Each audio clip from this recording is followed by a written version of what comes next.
illuminating the dew that clung to the long blades of grass and turning it into a sea of little stars. The first song of the morning echoed out of the trees and was soon supported by a chorus. The soft, steady rush of a stream lay beneath the sound of the birds. It was a new one that had survived the flood of the last rain and might one day carve its own valley out of the mountain. Overhead, a breeze gently rustled the leaves of the treetops, seeming to whisper wordless secrets over the forest. In an instant, a single ear-splitting sound drowned the valley in a thunderous clap. A white-hot blaze of magic twisted in the air, charring the ground beneath it. Birds fluttered into the frenzy cloud, while woodland creatures scattered in all directions. A human figure, hunched and bleeding, tumbled out of the rift and onto the blackened ground. After a long moment, the figure, a man, finally stirred. His burnt hands pressed into the scarred landscape, and with one excruciating difficulty, he forced himself into a seated position. He drew a long breath before he lifted his head.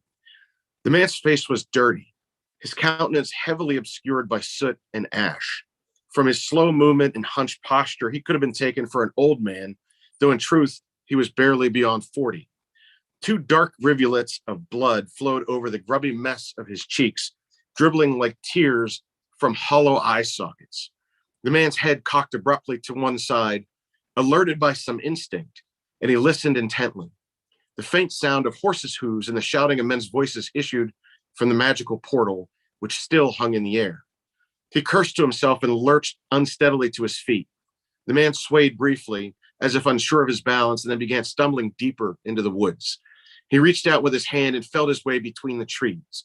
A loud whinnying of a spooked horse suddenly echoed through the valley, followed by more shouting and the noise of armored feet hitting the ground. The man in the woods slowed, his shoulders slumping. This was a confrontation he wished to avoid if he could. "We couldn't get them through," a voice called from behind him. "The horses, nervous beasts, horrible with magic. I suppose you knew that would slow us down." The man came to a halt, his head turning. He made no reply. "Then again," the other said more quietly, "I suppose you also knew we wouldn't need horses to catch you. What a state you're in, old friend." "Still better looking than you, Captain," the man answered. His pursuer sighed. "You can stall all you want, Grey Taurus. We have to take you back to the cathedral, and you're in no state to run any farther." "Do you see me running?" Grey Taurus replied, and with a sharp gesture, he uttered a single word, and the door in the air disappeared. "At least your horses can run free now without you." "Why are you trying to force my hand?" The captain was beginning to sound frustrated. "We can reopen the portal at need. You're only drawing out the inevitable." "Oh, is Radu there?" "Poor fellow, you ought to be back with your books," Grey Taurus said, raising his voice and turning his blind eyes towards the crowd of men flanking their leader. There was no reply. "Really, Roan, he's always been rubbish with a sword. The great keeper must be desperate." "I volunteered," Radu said, revealing himself. His voice trembled, and Grey Taurus sensed fear and adrenaline in his words. "What a piteous fiend you've become." Grey Taurus shook his head and cackled. The words stung true, but he refused to let them know it. His old teacher must have been pushed to the edge to ride here in his condition. "You should have stayed there, Precept," he said, pushing himself defiantly away from the trunk and taking a blind step in the direction of his pursuers. "You know I have orders to kill you if you refuse to come," Roan said. His tone had turned clipped and professional. "I'm asking you one last time, Grey Taurus. Don't make me do this. Don't make my men do this. They're as much your friends and fellows as I am." Grey Taurus just stood silently, resolute despite his weakness, and his mouth flattened into a proud, angry line. Roan's armor rattled as he jerked his head, and his troops moved to flank and surround their target, drawing their swords with a cacophony of hissing steel. "It's over," Roan told him. "You must surrender to the will of Erud." At this, Grey Taurus's expression hardened further.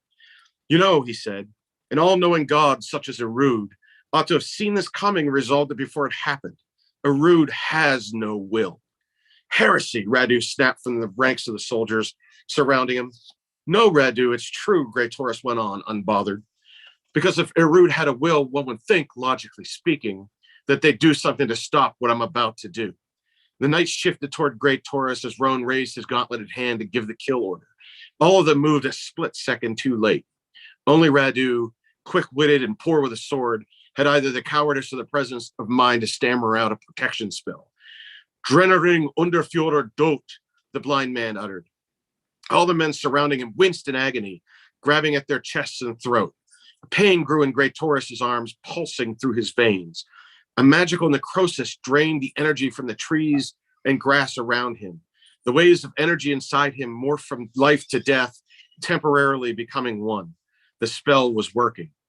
Drennering Underführer Dot, he repeated with some difficulty. The troops writhed and collapsed to their knees, as did Roan, though Radu had evidently escaped.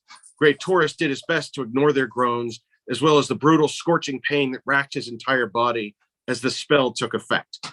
Almost unable to stop himself, Great Taurus repeated the incantation one final time, completing the spell. He fell to his knees, trying not to faint, but the spell had taken something from him too. He realized that Roan's knights were dead, as much from a rising stench as though his magical senses. But the spell kept moving onto the valley itself, leeching life out of the flora, stilling the limbs of insects, seeming to even deaden the noise of the nearby stream. He felt the stolen strength of the living things in the hollow rush into his limbs. The pain was still there, but as seconds passed, it became less intense, and he found that he could stand tall. Before he knew what he was doing, he made his way to his former friend's corpse, where it lay in the gray and ossified grass. The grass, or the plants, once green and pliant, now crunched harshly under his feet, and once or twice even broke his skin. Great Taurus knelt among them, feeling for Roan's body. When his fingers found the mail-covered torso, it rose slightly under his hand. He started. One hand flew to Roan's mouth to check for breath, and he felt the faintest gust of touch his palm. Stunned, he sat back.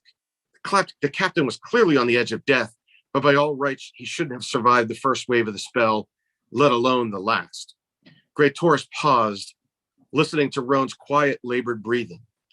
Apologies and explanations sat just under his tongue, but his lips twisted against them. You brought this on yourself, he told the dying man. The two of us must make a grim picture, he thought, sitting in the middle of this stillness born of death rather than peace, surrounded by petrified trees and scorched earth. This hollow will never be a natural place again. His heart skipped a beat, then slowed to a deathly pace as his spell continued to exact a toll on his body. The pain returned with a vengeance, searing through his flesh like hellfire. In agony, a single wild thought suddenly entered his brain, and he quickly spoke the incantation of another spell, one that would both save and damn Roan, one that would preserve their friendship, even if it was only in the most twisted possible form. In that moment, he only wished not to be alone. Though still unconscious, Roan drew a harsh breath, followed by a loud, keening scream. The cracking of bone met Great Taurus's ears as the man beside him began to transform. At the same time, his own pain intensified so that he too was unable to keep from crying out. His strength finally drained to its limits by the necrotic ravages of the spell that had petrified the hollow. Great Taurus lost consciousness and collapsed onto the ground. Moments later, the nameless beast that had once been Roan Talamer stirred and woofed quietly, sat back on its haunches, and waited for its master to awaken. It's the prologue. So that was a reading there from the prologue, and I think that does a really good job as well of setting up a lot of the action that comes later on as well. I mean, it's really interesting because sort of throughout the book, everything that happens is kind of grounded by what came before it as well. It's very much like, it feels like its own, its own real life place with its own history, and you can sort of see history repeating itself in some ways. And I've just got to say, I love hearing you do the spells as well, because again, when you just read it written down, it's one thing, but hearing somebody say it aloud is something totally different. Thank you. I appreciate that. And I think it adds character to the book. I'm not Tolkien. I'm not going to create my own language, but I was able to use languages foreign to me to create some pretty cool words that sound spell worthy. Yeah. So I hope people enjoy that. Yeah, for sure. So we've had a comment as well. We've had a comment from Marianne Moronsky, who said, hi, I have this in my TBR. I think it may be my next read now. So you must be doing something right. I think you saw on Facebook already that Marianne had bought it. But now you've bumped up the TBR there as well. And the other thing I wanted to mention as well, so obviously it's available in the paperback edition, which is what you were reading from, and which I read because I'm that kind of reader. I hate ebooks, but it is available in ebook, and it's either out now or coming soon in audiobook as well, isn't it? Yeah, it will be out this month in audiobooks. So if anybody is familiar with Victor Bavine, he is the voice of Dritz Duorden from the R.A. Salvatore novels. And he and his team put together a real nice version of the book. And so the audiobook should be available as early as next week, if not by the end of the month. That's really cool. It's funny because I kind of grew up with that character, but because I used to play the Baldur's Gate games, and they used the Forgotten Realms lore, and so he was one of the characters in it you could sometimes meet. And if you were playing as an evil party, you could try and kill him, but it's like he had like he dual wielded like a +5 and a +4 scimitar or something. Yeah. So you had to be good if you wanted to take him down, you know? Yeah, out of principle, you shouldn't. I mean, that's just something I wouldn't. Yeah. I wouldn't even try doing that, even if I was playing an evil character. It's just one of those things. That's like, killing a legend. You just don't do it. Yeah, for sure. But I mean, that's one of the interesting things, I think, because again, him as a character, he's pretty overpowered, you've got to say. Whereas I think the characters in The Last Keeper, there's none of them really that stands out as being like super overpowered or infallible or anything like that. I mean, maybe Ritter is probably the closest, and even then he's a much better bowman than a swordsman, and so he has his kind of weaknesses. Whereas with like Do'Urden, it's like, he could go one-on-one against the dragon and win, whereas if any of the characters from this tried that, they'd get fried, but I think that makes them more relatable and more approachable as characters. Yeah, I think that, as you mentioned a little earlier, it's nice to have characters that are flawed. I mean, Dritz is maybe my favorite character of all time, so I can't cast any aspersions to him. But I will say, like you, I grew up on those novels as well, and really enjoyed playing the game as part of it, and learned more about him and the other characters from Forgotten Realms and or video games. And I think as that becomes more and more popular, I think that it's going to go mainstream if it hasn't already. In terms of the average person knowing that name too, not just friends and family of fantasy adventure. Yeah. But I think that, getting back to your point about realism, I think that's something I wanted to, kind of impart for all of my characters. Every one of them, including the villains, have some good and evil to them, right? They have something good and bad that either happens to them and they make a decision that you or I might not have made, or in the case of, some of them, their qualities. You're right. I mean, a guy like Ritter, who is, the bullseye bowman, we'll learn a little bit more about him later. He's somebody that might be, a great warrior, but also, has his own weaknesses. And same thing with Damus. He's fighting to grow through his youth. He's learning to use these powers that even he doesn't know, or as powerful as they are. And so in the beginning, I look at it as sort of like a Dungeons and Dragons character, right? Yep. You start out at level 1, whether you're playing Baldur's Gate or playing D&D, and your characters aren't as good as when they get to higher levels. And so, a lot of these folks, especially save for Grey Taurus in the prologue, they don't have much life experience. They're early 20s, mid 20s, and in Damus's case, he's 16, 17 years old.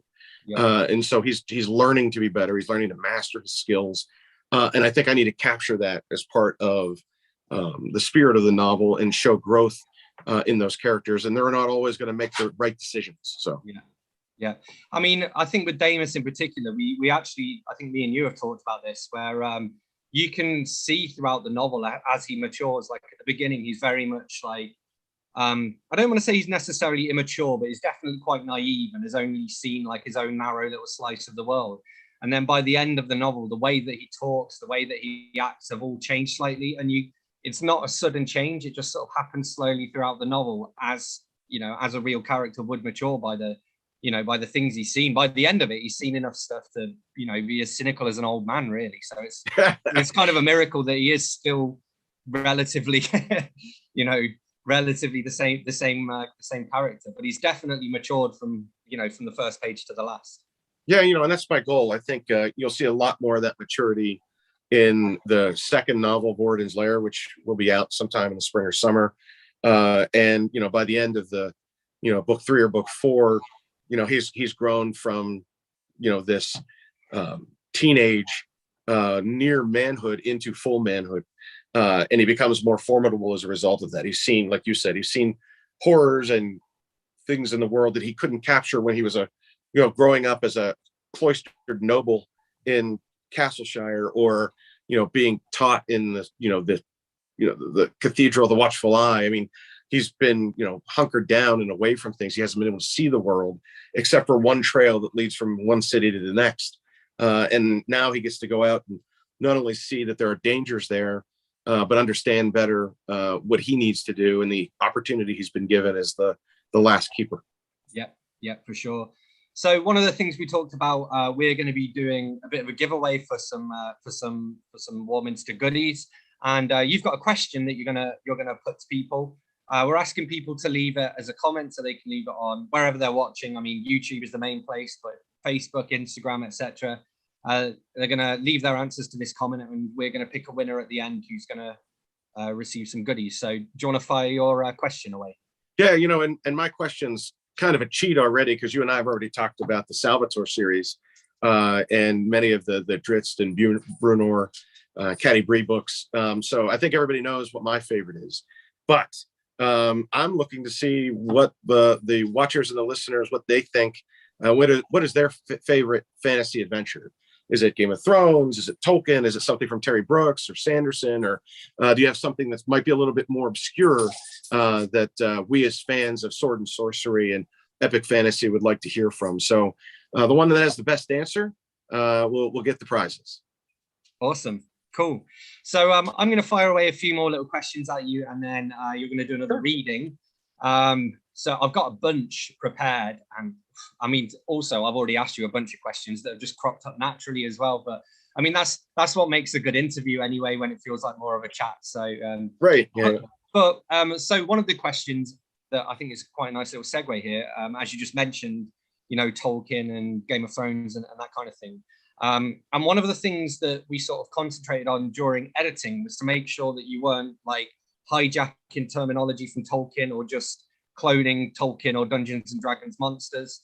And there are I think there were legal reasons for that. But also, I mean, in terms of actually making it your own world, I think it works quite well for that as well. But how did you go about doing that? And, what were the biggest challenges of, making sure you weren't just having like goblins and orcs and right. whatever else? Yeah, well, first of it, as you mentioned, I mean, there are some legal issues that surround that. But putting that aside, I think one of the more fun things to do is, you're as sort of playing dungeon master here in my own realm. I get to make whatever I want to make. And even though, the idea that many of the characters in the book are human, the only one that I think that I've borrowed from other pieces of literature are elves. And the elven culture, I think I've tried to make different. And each elven race has its own place within the giant sort of pyramidal cast of their own individual societies. But I think that that's a safe one because it's so ubiquitous. I think that most people understand what that is. And I've tried to make my own spin on each of the new races of elves. As you'll see, Adolin is a Vermilion elf, and they are sort of like the first elves ever to be in Warminster, and they were left behind by their own ancient. And for those who haven't read the novel yet, an ancient is their version of gods or goddesses. And so, they were sort of like the race that was left, and then all other elven races came from them. So whether they were Raven elves in the north or Cascadian elves, which haven't even appeared in the book yet, or some of the Keldarin, which are, these elves that come from the Emerald Dales, each of them have different characteristics, different sizes, different physical attributes, and they do different things. But, in terms of, wanting to build your own world, I think that's what makes it unique. I think readers want, and in some cases expect that. I think it might be easier for those that, might have played a game or whether it's a, video game and they know what a dwarf is, or they know what a hobbit might be because they, read about it when they were in sixth grade. I think, I have to create my own stuff. And that was both a challenge, but it was also one of the more fun parts about doing this. I get to leave a mark on something that's truly unique. In the realm of Warminster, I think, does that. And in book one, we only only hit a tip of that, right? I know later in this week we have a map reveal and we get to show what the realm looks like to everybody. When you get done with book one, you're going to look at that map and say, we've only touched on the northwest portion, or just parts of the south. And I think that opens up for other stories down the road with things that I'm bringing up now and can kind of call back to them for future writing. Yeah. And how did you keep track of it all? Because I mean, even in just in the first book, you've got sort of different threads of the storyline going, and then tie them all up at the end, ready for them to go again their separate ways, kind of in the second book. But how did you keep track and make sure that you did tie up all those loose ends? Sure. So, as stupid as this is going to sound, I know that in our realm, there are writers that are pantsers, folks that will just start writing a novel and see where it goes. I am the absolute opposite of that. I am a plotter or a planner, to use the term in our profession. And in my den where I wrote this, I literally had a whiteboard that had different plot lines that all came together, and it kind of reminded me of sort of a playoff bracket for a sports team that all led to a championship game, which of course was the end of the novel, bringing these disparate characters together in part through the first part of the book, and then at the end, and then as they get together, they travel away, sort of like the Fellowship did in the first book of Lord of the Rings, or as many good movies do when you're putting together a team that you expect to carry through a series or a property. And I think that that's something that I wanted to do. But in all honesty, some of the stuff I played before, like I knew it, it was inherent to me because I had, in a weird kind of role-playing way, I had played it before. So I know what the characters are going to do. I know how they're going to meet. I know that, how they're going to react and what their personalities are. But then you get to a point where you have to connect all the dots into a new plot and weave it together into the realm. And I hope I've done that well enough to meet reader expectation. Yeah. And I mean, I suppose as well, it's kind of interesting because of the way that you've kind of experienced this story, essentially. There's not necessarily been the concrete, well, there would have been a concrete start, obviously, but not a concrete end where the first book ends, because it would just be an ongoing campaign. And some of the work that we did, actually, I mean, because we've just, you just kept on writing and we kind of figured out where's the best place to end this. Even going on to books 2 and 3, we're still looking at, okay, well, should we end it here or should we end it here? And the other thing that we worked on as well during the edits was making sure that we didn't overwhelm people with too many characters, because there is, a fairly large cast of characters, and the temptation is to throw them all in right at the beginning. So how did you find that process of trying to, keep it manageable from a reader's point of view, so that as you're adding new characters, they're not getting overwhelmed and forgetting about the ones they've just read about? And I think the answer to your question really lies in the editing process. There was like the development editing that you and others had helped me with, really as a debut author, someone who'd never done this before. It helped me kind of pace it better.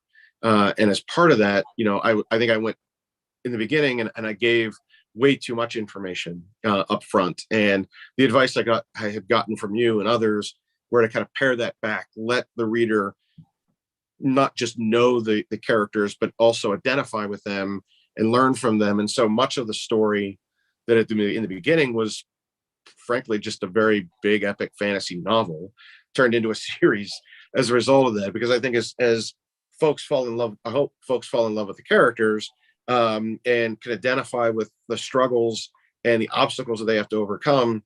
I then start to add in books 2 and books 3 and beyond other characters that might be minor characters or adjacent to the plot in books 1. Now you get to see their stories revealed in book 2. And I think that from a pacing perspective, I think that helps too.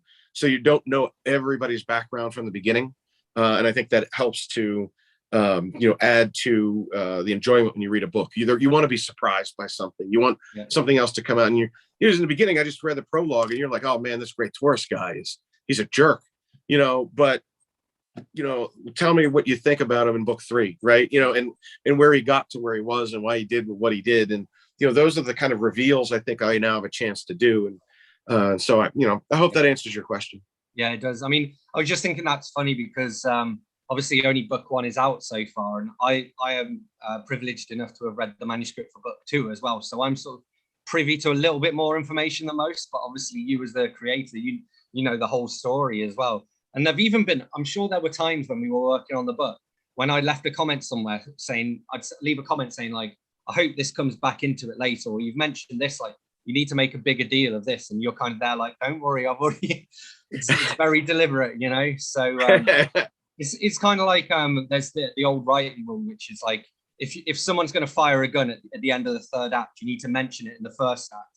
But yours, like I was reading it the other way around, so it's like you mentioned this here, and this is a really big thing, so you need to make sure this gets mentioned again and actually properly addressed. And it's like, yeah, don't worry, we're getting there. Yeah. And I think I've done that a few times, and when I've had beta readers take a look at the book too, and other copy editors, I always get that in the edits, and then later on in the book they're like, oh, I see you addressed it, right? But it's like, and I think that's fun, but that pacing I had to learn, and I still need to be coached on that from time to time. Yeah. Well, I mean, it's something that you just sort of keep on learning over time, I suppose. And I mean, the more books you work on, the more rounds of edits you go through, the more you're going to pick up and be able to apply to the next book. So I mean, I suppose the hope would be, I mean, especially after the first book, I mean, it took us like 18 months or something to get it just perfect for release. So the hope is the next one will not take 18 months, Yeah, well, yeah, and as you know, it didn't. It took 3, and then you started editing. Right, I was writing part of that when I was writing the first one. Stuff was already done, and I've got half of book 3 done already. It becomes a muscle memory. It's a habit, and you want to tell the story. So there's a passion and an energy that if you're the right kind of author, I think that comes out. I'm not writing, for the sake of writing. I'm writing something that I'm passionate about because I really like the story, and I want other people to know the story too. Yeah, cool. So on that note, I think it's a good time for another reading from you. Sure. So I will jump to chapter 1. And so the blinded man shall pass through the fog and walk on the water. The Tome of Enlightenment. Damus Alaric was dreaming again. This wasn't unusual. He was both blessed and cursed with onoramancy, or the power of the sight, visions imparted by Erud, the sexless ancient of knowledge. Only those few who were gifted with the Erudian sight could see events that had not yet come to pass, omens that will be interpreted by his sect, the enigmatic keepers of the forbidden. It was the same dream he had had every night. It would always begin like any normal dream, odd yet ordinary, vague and soft. Damus remembered the first dream, but he always remembered this, or he didn't always remember the first dream, but he always remembered the second, the one that arrived in the early hours of the morning and left him only after his ears and eyes were already open. He wandered through the fog, aching from the coldness of the sight, a damp chill pressing through his skin and into his bones, his constant companion since childhood. Damus shivered, more violently so than usual, but remembered to send his ritual prayer of thanks to Erud. He was much better at this in his dreams than he was during his waking hours. He paused for a moment to catch his breath and looked around. The fog seemed to have grown even closer, and when he lifted his hand unbelievably in front of his face, he could barely make out its silhouette. He took a couple of deep breaths, steadying himself and choking down the urge to panic. There was a sound from somewhere to his right, the cawing of a carrion bird, perhaps, and the chilling touch of an unseen breeze that did little to blow the fog away. Gathering himself, Damus struck off, choosing the path almost at random. He walked slowly, carefully, expecting the ground to give way at any moment or for something to loom out in front of him. But there was nothing, just a sweeping, impenetrable field that seemed to stretch on into eternity. He felt as though he had wandered aimlessly for hours, finding no landmark of any kind. He sweated despite the cold, and his legs ached. His throat burned from thirst, and he felt ready to collapse. His weary limbs trembled uncontrollably, and even in every torturous step felt as though it could be his last. The very moment he knew his strength would fail, a massive expanse of still, clear water melted out of the fog, glassy before his feet. Distant mountains hugged the far edge of the pool, darkened by the night sky. Damus paused, suddenly remembering that he wouldn't be given a chance to drink. He never did, for this is when the blinded man appeared. He watched as the ethereal figure emerged from the mist, hovering over the water's surface and meandering closer to him. It was a man, hunched and cloaked, his eyes hidden by the graying bandages stained with blood, familiar but only in his dreams. His face seemed to twist and change from night to night, growing darker and more haggard, though Damis knew it was the same man each time. He always seemed unable to sense Damis and was certainly unable to see him. Yet when the man was near, Damis never felt safe. He looked like terror and death and emptiness. It was all Damis could do not to scream. As though tied to the same puppeteer's strings, both Damis and the man grew still at the same moment. Distantly, Damis registered that something new was coming. His dream had never taken him this far, and that knowledge was terrifying. He didn't want to know what would happen next. But his mind moved sluggishly, and though he was being slowly trapped, as if he was being slowly trapped in hardening amber. Perhaps the fog itself had clouded his mind when he was breathing it while desperately seeking his way. Panic crept up his spine, his eyes diluting as the fight or flight response kicked in. The man was so close that Damon could smell the tracks of fresh blood crawling down his cheeks. It smelled of rusted swords and the bile of ruptured organs. The man raised his head, his bloody countenance impassive, his robed arm reaching out for Damis. It weaved through the air mere inches in front of him, as though the man was looking for a stitch in the fabric of reality. Somehow, he seemed to be unaware of Damas's presence, though his gnarled finger was so close to the young man's face that Damis could see the dirt caked beneath the bed of the nails. Damis tried to move again, but his body refused to obey, his mind's desperate commands. He swallowed, his dry throat savoring the precious saliva, and fought back the tears that threatened to overwhelm him. He opened his mouth and screamed. The shrill sound ripped through the silence like a bell ringing through a sleepy village. Damas's hands flew up in his face as though to force the sound back in, but it was too late. Damis knew in that moment he had made a fatal mistake. The figure had been unaware of him until then. The stranger turned. Finally, he said with an evil cackle, "You've come for me, Damis Alaric." Damis opened his mouth to scream again, but the mist was sweeping back down from the mountains and swallowing up everything around him. Even the blinded man was no exception, and he melted away from Damis along with everything else. Darkness overcame him, swirling into the blackness of unconsciousness as the stranger's harsh laughter continued to echo in his ears. "Damis, wake up," a faraway voice cried to him. "You're having a nightmare." His mind began to swirl, and he fought the urge to succumb to the terror, concentrating instead on the soft voice that was calling to him. A calming hand took him gently by the shoulder, and Caspar Luthik, his roommate, drew nearer. He felt an uneasy pang in his stomach at the transition from dream to consciousness. His vision slowly returned, his eyes roaming around the cloister as he looked for signs of the blinded man. It was only then he noticed he was standing and that he had soiled his undergarments. "You're safe," Caspar assured him, gesturing for Damis to sit. "We're here, in our room. You were sleepwalking again." "The blinded man," Damis murmured. It was the blinded man." "Take some water," Caspar forced a clay mug into Damas's trembling hands. Damis chugged the water as if it were a life-saving potion. When he finished, he wiped his brow and gathered his thoughts. "Thank you, Caspar. Let's get you to the infirmary." Caspar reached for his cloak and his boots. No," Damis begged. I can't." "Why?" Caspar asked. "I'll make sure no one sees us this time. The other low keepers must be asleep." "Please, no more embarrassment. I'll change and clean up, but let's keep this to ourselves. Our classmates are relentless. We all have growing pains," Caspar reassured him. "The sight comes to each of us differently." Damis found little solace in those words. The sight had cost him more than it had cost Caspar and the other low keepers combined. "Very well," Caspar relented. Let's get you cleaned up and get you back to bed." "I shan't sleep a wink more tonight," Damis confessed. "Precept Radu will know if you don't," Caspar said. "He always does. At least try." As Caspar quietly left the cloister to retrieve more water, Damis dropped to his knees and leaned heavily against the wall. He wept slowly, the specter of his prophecy lingering in his mind, and the words of the blinded man clutching at his soul. Cool. And that again builds on from that first chapter as well. So Couple more questions to keep going with. I mean, one of the things I want to know about is your approach to combat scenes, because obviously there were quite a few different combat scenes, one notably at sea as well. How much research did you have to do to get those right? A ton.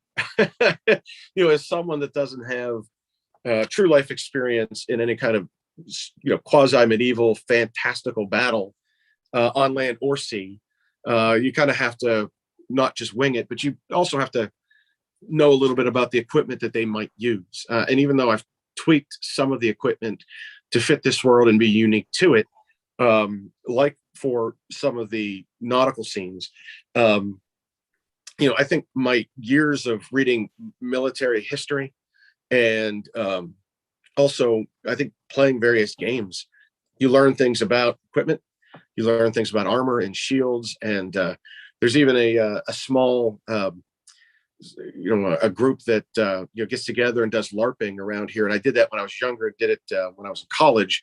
And you learn what you see on TV isn't always the way that it always goes down in real life. And even though their battles were still fake and fun, at the end of the day, you learn how to carry a shield, you learn how to use a sword. And I had taken some self-defense classes when I was in college, in particular Aikido. And there were some fencing and other sword classes that were available through the university. And I took advantage of those. And you realize that sometimes when you see these battles that are on TV or in the movies, there's wild swings and, unbelievably large weapons, and you're cutting people's heads off. When you're really swinging a sword, you're swinging at someone else's hands. You want to hit their hands so they drop their weapon. You know what I mean? And there are weapons that, have hooks on them, that you reach beyond someone's shield to pull it down so that you can stab in, and on the sea, I think the hardest thing for me is, we have 3 rivers where I live, but there's not much more than fishing here, and doing this on the, some of the grander seascapes in the realm, like the Firth of Fury and places like that. It's hard to do that without knowing much about it. So I researched nautical history, nautical military history. I've always been a fan of, especially of the Napoleonic War era, and learning how they fought ship to ship, I think was important. And then getting the terminology right. As someone who's never been on a naval vessel, it was important for me to learn how things sounded and what people did. And thankfully I have a close friend here that is the founder of the sailing league here in Pittsburgh, and I bounced some ideas off of him, and wanted to make sure that I was saying things the right way, or that what I was portraying was something that could actually happen. And he told me there's a lot of difference between sailing and tall ships. He said they're two different things. So it was fun, but it was a lot of stuff that I had to do. I think the one thing that I had to look up was there's a scene where there's a privy in a castle, and I wanted to know how that actually operated. Try doing that and then see what Google sends at you or Facebook sends at you after you haven't cleared your cookies, and the things that the ads they send after you look at how do you clean a privy in a castle. Yeah, I mean, it's the classic like author's dilemma or whatever. You always hear about people saying, people worried that the NSA are going to come knocking at their door because they've been researching how long poison takes to take effect or whatever. It's like they're a crime novelist. It's their job. But yeah, it's also what you also then see in all of the true crime things. It's like, in a police investigation of the Google search has found so-and-so. And it's like, oh, I Googled that last week as well. Cool. So can you tell us a little bit about your day job? And I also wondered whether you think that helps you to write about the sort of the complex politics across Warminster. Well, yeah, I mean, my day job, I'm a lobbyist. I do federal government affairs for clients, in part, half of which is based on defense technology. And so I work a lot with not just departments and agencies of the federal government or foreign military sales. So the various ministries in the UK, for example, I have clients that want to get in front of them. And so I need to learn how it works from a department or agency perspective. But more importantly, to influence the outcome of some of those efforts, I often engage the support of elected officials. Here in the US, it's the congressmen and the senators that represent them as part of their district or part of their state. Similarly, I can see that happening in other parts of the world. My experience is such that, members of parliament there often can weigh in, especially if they're sitting on the right committee, and or they have majorities, or they have seniority, or their votes are important to other things. And so it's a blend of domain expertise that I've gotten over the years of working, in DC, not just in the defense realm, but things like energy and transportation and healthcare, but also, it's a blend of knowing legislators and how legislators think. And so I think modern day politics, the same principles that, I think reside there can also be applied to the principles of medieval times. Now, their goals are different. People's rights are different. You can or can't do things as a sovereign or a king that you could no longer do as a PM or a president. But I think that ultimately, that the goals are the same. I mean, these folks depend on, their elected officials to help them. And as those elected officials rise or fall, so does the economy, or so does certain aspects of life, and things get better or worse.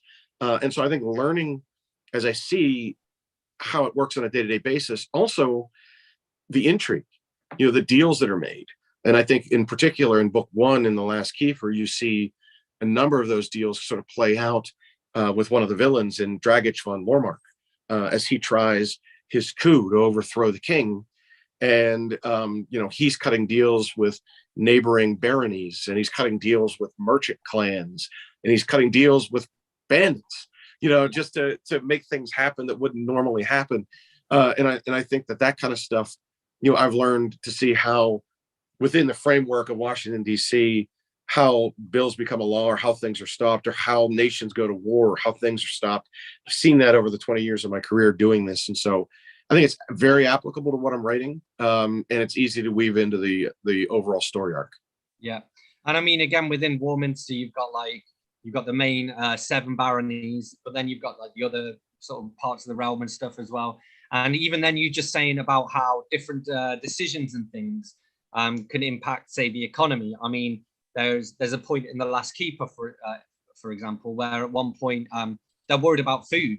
They're not sure whether they're going to be able to get enough food to one of the big cities because, again, of one of these, the political machinations going on and all this scheming and whatnot. So yeah, it's it's sort of the similar sort of things happening, maybe like in a different way, but as you say, like the overarching kind of way that people act and the way that people think sort of still stays the same.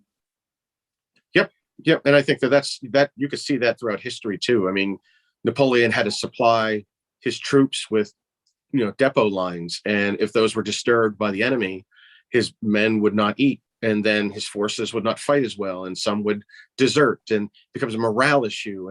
And the same thing is happening in this book, and trying to steal those nuggets from history and learning, how to defeat an enemy through a variety of tactics, not just a straight up fight, but also guerrilla warfare, or warfare within the confines of court.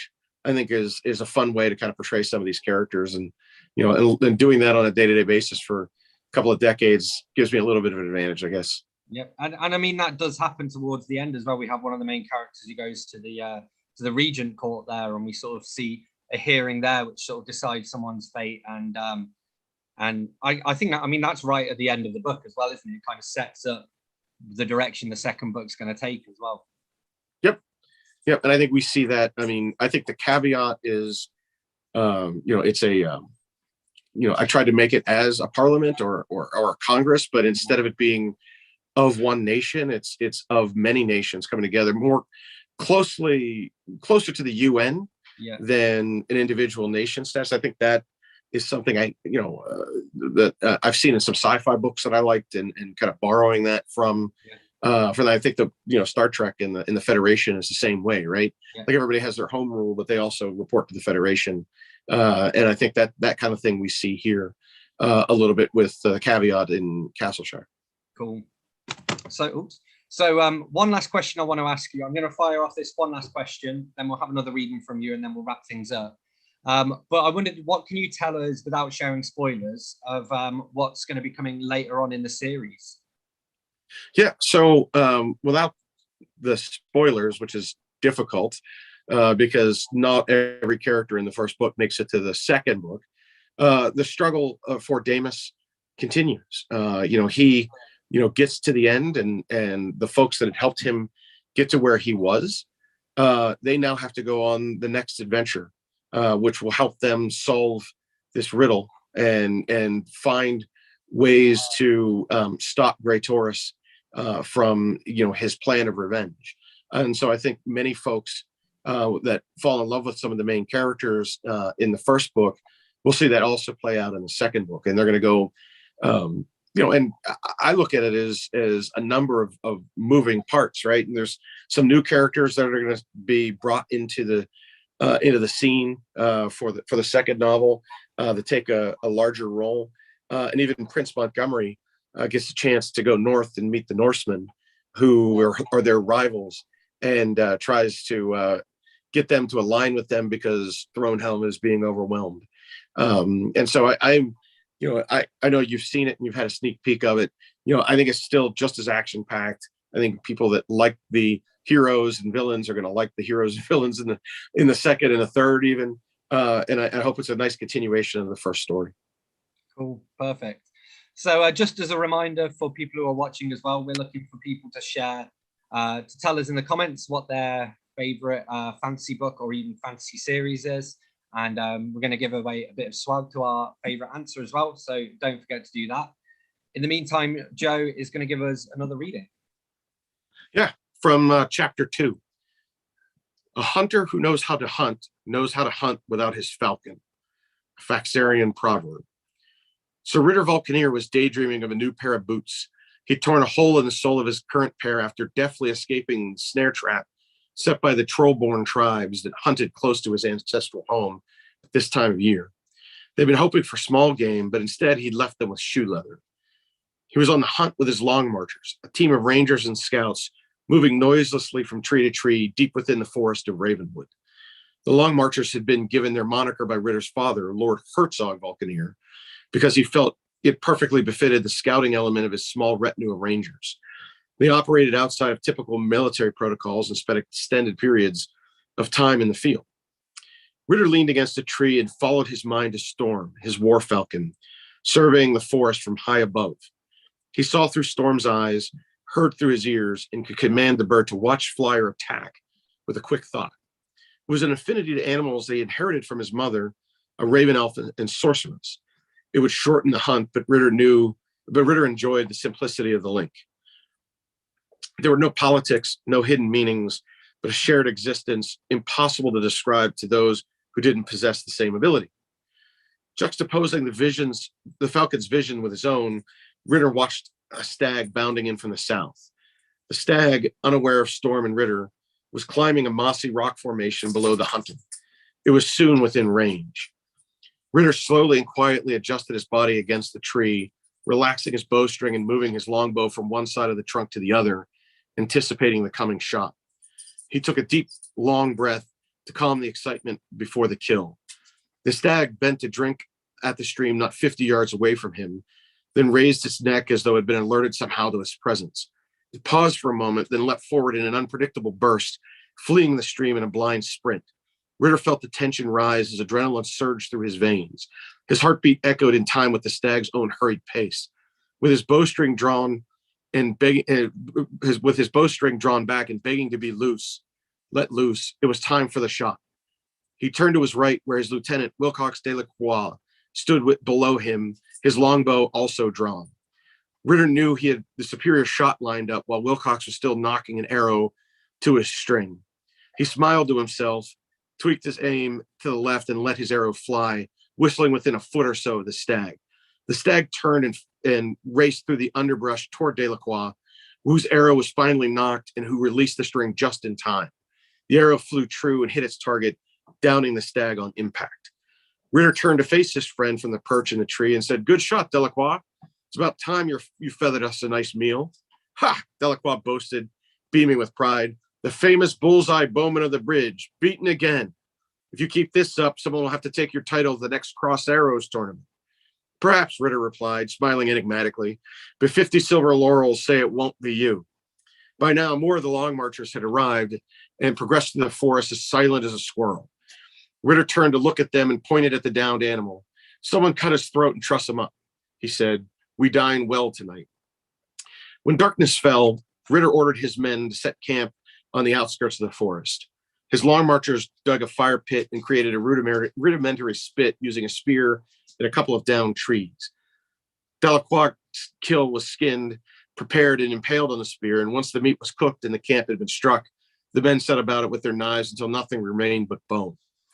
Unless they had time to forage, Long Marchers ate what they brought with them. But today was different. They were close enough to the town of Vulcaneer to lower their guard and enjoy a hunt. Roasting wild game on an open pit would bring unwanted trouble in the far fields, but the Long Marchers felt free of the dangers of the Dragon's Breath Mountains. "So, no trace of the bandits," Mar Larkin said.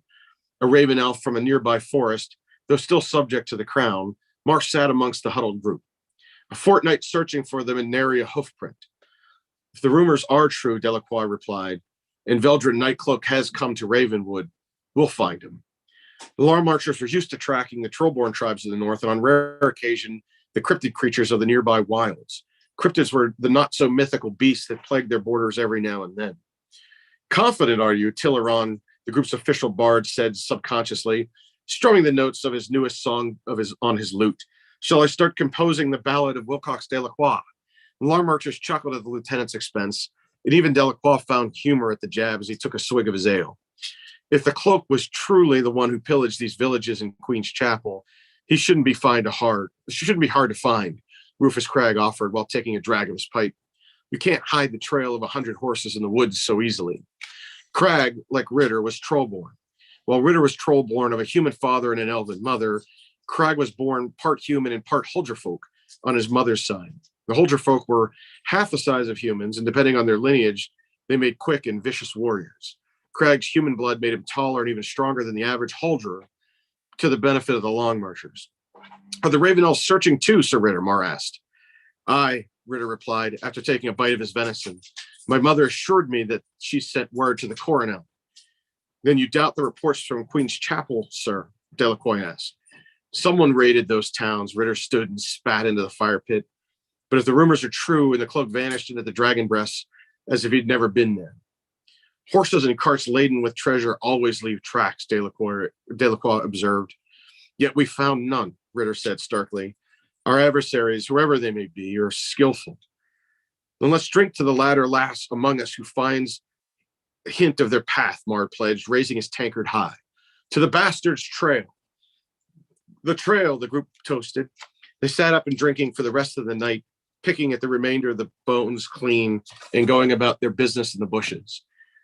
That there was safety in numbers, and the troops knew they were close to home, so camp had a relaxed atmosphere. Ritter, ever careful, doubled the night watch anyway. They slept in their armor and kept their weapons close at hand. Awesome. Right, let me just unmute myself. There we go. Right, done that properly.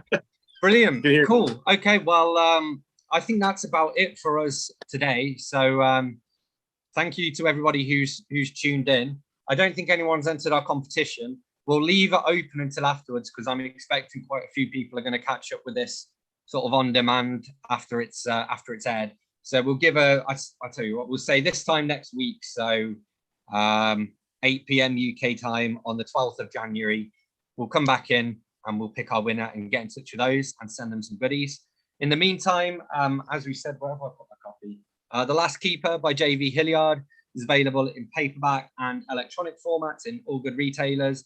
Published by Dragon Moon Press, so shout out to Gwen on the Dragon Moon Press team, and to everyone who worked on this. I mean, it's true what they say, isn't it? It takes like a village to release a book. I mean, how many people have worked with you on the book now? It's got to be at least a dozen. Yeah, at least a dozen. Yeah, you know, between Pam on the editing side, you, Phil Athens was, did the last read through for me. Victor on the audio book. Shai, who's one of my Sherpas when it comes to plot lines. She helped out from Chicago. I mean, it literally was, at least a dozen people deep, and I'm grateful to all of them. Yeah, cool, for sure. So yeah, you are Alex from the Bookish Report has just stopped by and said, "Crap, I'm too late." Don't worry, Alex. You can watch on. It'll be available still on demand. And we were just saying as well, we're running a little bit of a giveaway with some goodies and some swag. Do you want to repeat your question for people, Joe? Yeah, sure. And the question I have is, I know my book fits into the genre of epic fantasy and sword and sorcery, and I would love to know what your favorite fantasy novel is. Not movie, fantasy novel. And so I'd appreciate the answers to that question and the reasons why, and we'll pick the winner from the best response. Cool. So yeah, let us know in the comments, and as I said, we'll give it a week or so for people to catch up with the stream, and we'll pick someone out from there. And also, actually, one thing that is worth mentioning is that we're. He said, Alex has just said it takes biceps to release a book. Yes, it does.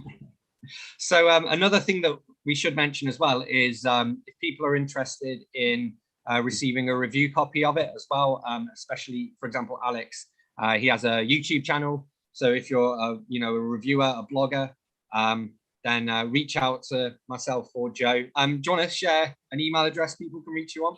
Yeah, mine is really easy. It's joe@jvhilliard, HILLIARD.com. Brilliant. And so you can reach out to either of us. I'm whatever one you want to use. danecobain@hotmail.com is the easiest one. But drop one of us a message if you're interested in doing a review of it as well, and we'll see what we can do. And yeah, big thank you to everyone who came along, and we'll hopefully see you soon. And big thank to my host, Dane Cobain, too, my friend. I appreciate it.